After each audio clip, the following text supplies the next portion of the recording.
Now let's see the first example in sketching quadratic functions, where in example 1 we have fx equals to bracket x minus 2 square plus 1. So these functions here have fulfilled the formations of the quadratic functions that we want after completing the square, where we can see that the a is corresponding to 1, the h is corresponding to -2, the k is positive 1. And once the formations is done, so we have fulfilled the first step, the type of functions we have fulfilled. Next we go on with the step 2, we determine the shape of the graph. So based on what we observe in this function here, if we happen to expand the function, we find out that for the x square terms, we have x square terms come with the positive coefficients. So therefore, we have a smiling face curve. And therefore, we can quickly go on with the next step, where we determine what is the special point here.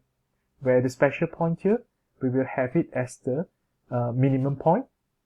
And how to get the coordinate of minimum point, where we will consider the bracket terms here, x minus 2, when the time equals to 0, we have the x coordinates, x equals to 2 for the minimum point.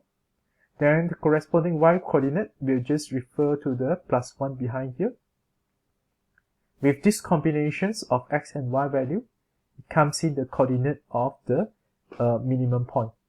And by right, reach up to this step here, if let's say you want to determine the domain and range, it should be good enough that by using this special point here, which is minimum point, to know that the domain is infinity to infinity, and the range happens to be from the minimum value of y from 1 until infinity.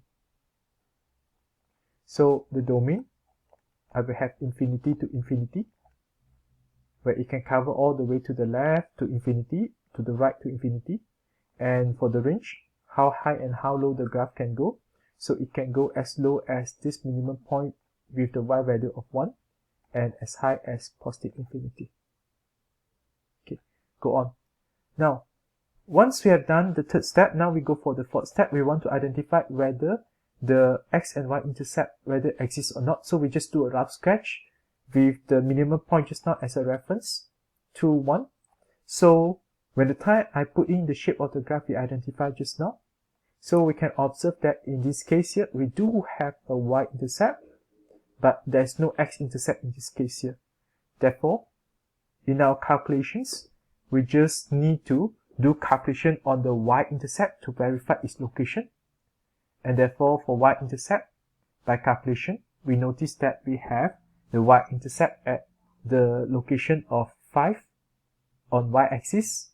The x-intercept, as you see, it does not exist.